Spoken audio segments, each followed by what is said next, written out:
শবে মেরাজের নামাজ কয় রাকাত এবং পড়ার পদ্ধতি কি? শবে বরাজের নামাজ আছে ভাই, এবং রাকাতও আছে, আমরা অনেকে জানি না। শুনেন আজকে শবে মেরাজের নামাজ হলো 5 ওয়াক্ত। কয় ওয়াক্ত?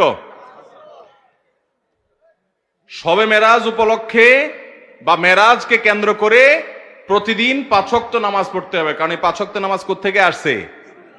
অতএব এটা মেরাজ উপলক্ষের নামাজ বলা যায়, মেরাজকে কেন্দ্র করে এই নামাজ আসছে, তাই না? অতএব মেরাজের নামাজ বলতে যদি কিছু থাকে তাহলে সেটা হলো কোন নামাজ? 5 ওয়াক্ত নামাজ। আর 5 ওয়াক্ত নামাজের রাকাত সংখ্যা নিয়ম তো জানা আছে, তাই না?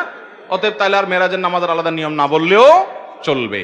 আমাদের দেশে অনেকে মনে করেন না, মেরাজের রাত্রে আলাদা নামাজ আছে, 2 রাকাত 2 রাকাত করে এত রাকাত, এই সূরা এতবার, ওই সূরা এতবার, এরকম কোন নামাজের কথা হাদিসে বর্ণিত হয় নাই। নবী করিম সাল্লাল্লাহু আলাইহি ওয়াসাল্লামের মেরাজ হয়েছে সেটা সত্য, বরং মহাসত্য। তার ইসরা হয়েছে সেটি সত্য, মহাসত্য। কোরআনে আয়াত আছে, অস্বীকার করলে ঈমান থাকবে না। কিন্তু সেই মেরাজ ঠিক কোন সনে হয়েছে, কোন তারিখে হয়েছে, এগুলো নিয়ে প্রায় 15-16টা মত আছে ইতিহাসবিদদের মধ্যে।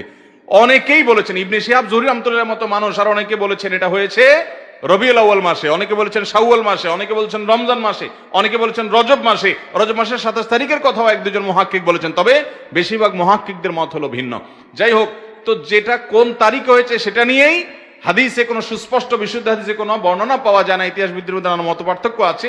সেই রাতকে কেন্দ্র করে বিশেষ কোনো নামাজ নাই। হ্যাঁ, মেরাজ থেকে আমরা শিক্ষা গ্রহণ করব। নবী সাল্লাল্লাহু আলাইহি ওয়াসাল্লাম যা এনেছেন, যে গুনাহগুলোর শাস্তি রেখেছেন, সেগুলো থেকে বেঁচে থাকবো, আর 5 ওয়াক্ত নামাজকে সর্বোচ্চ গুরুত্ব দিব ইনশাআল্লাহ।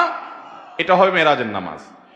দৈনিক 20 বার মৃত্যুর কথা স্মরণ করলে জান্নাত ওয়াজিব হয়ে যায়, এই উক্তিটি কি শরীয়তে কোথাও আছে?